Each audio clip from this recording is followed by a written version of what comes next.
Hi everybody, it's October 1st, 2025. As we get older, we start to question if our minds are always our enemies or are always our allies. And it becomes that seemingly black and white of a question because not because of the single and isolated decisions are the way that our mind processes things, but it's the overall direction we feel our life going into. So if we feel that the overall direction of our life is going to somewhere that we don't want to be, that we don't want to experience, that makes the question black or white whether the mind is our ally or our enemy. And I can say that the answer to that isn't static. We control our minds to an extent that we influence it, whether it helps us or hurts us. And the mind is wiser innately, so it may seem to be deranged or confused or happy or helpful to us, but the mind is dealing with things that we can't perceive and that we have no language for. So the answer is that the safest route is to go with God. So your mind has your mind is transmitted to the source and is fueled by the source. And so I get to thinking about how our mind parlays the doom button in our lives sometimes. What will happen is that things may be going smoothly or they may not. Your life may just be what it is at the moment. And then you suddenly get this creeping up of anxiety. And then your mind portrays your demise financially, emotionally, with your relationships, with your goals, with your health. And so your mind will show this procession of images and feelings and premonitions, parlaying the doom button and pressing it and trying to get you to quake, trying to get you to get shooken up so that you are rash and unruly. And it's not that your mind is against you, it's that your mind is dealing with the almost boundless information that it has to process. So things get inflated, and in that inflation it gets bigger and presses against that doom button, and you don't know how to process this because you have a feeling that you may be overreacting or you may be panicking, but you cannot shake that sensation of creeping, for lack of a better word, annihilation. So you may not know how to combat that or to suppress or alleviate this feeling of dread, but there's ways to manage it. And the easiest way to manage it is to open up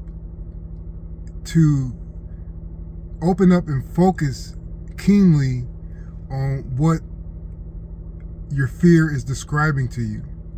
And most of the times, once you can focus on it and get that detail of what's really bothering you, you see that it's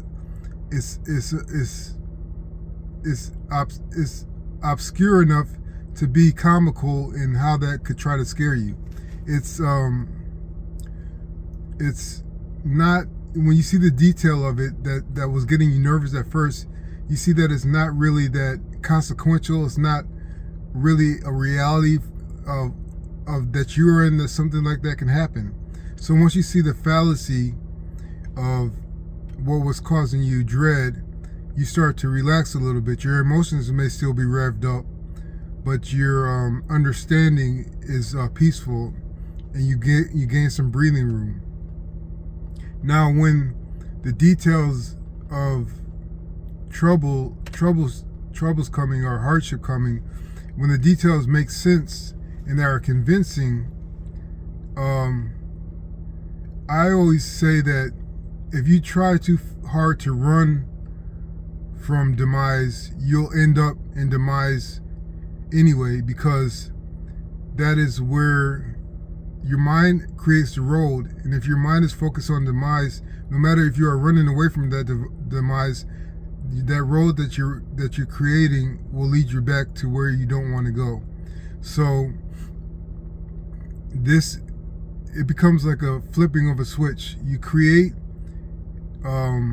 entertainment out of never-ending effort to stop. A continuous effort to stop what may come, which probably won't, but what may come. You make a game out of sabotaging that action that's going to hurt you from happening. You sabotage your own seeming demise. And so once you put in the parts of your plan, you will see that you have stopped what may have been coming from affecting your mind or affecting your life. And so there are many ways to deal with how your mind parlays the doom button. But if you look at your life, when stuff really did go bad, you find that it was out of your control, and that the hurt feelings and the scars that they left, they pass away and they fade away, and you will make it through. So I'm never saying lay down your life because you believe, but I'm saying that once you get to the point where something is going to happen and there's nothing you can do about it, there's always a way made for the ones that are faithful and for the ones that believe. And that's just the way it is. And for the people that are truly scarred by what they've been through in the past, that gives them an inflated sense of fear for their future, are a sensitive heart for being hurt even at the slightest. And for that type of healing to take place for the people that have been traumatized so deeply, a full-hearted run into the Father's arms will heal you completely.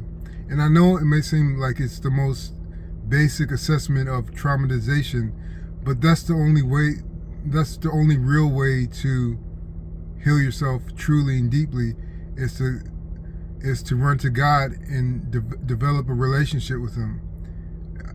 We like to believe that we have to have superhuman powers of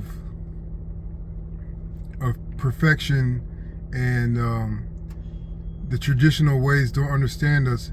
And it's not really about traditionalism or spirituality in the sense of being mystical and mysterious.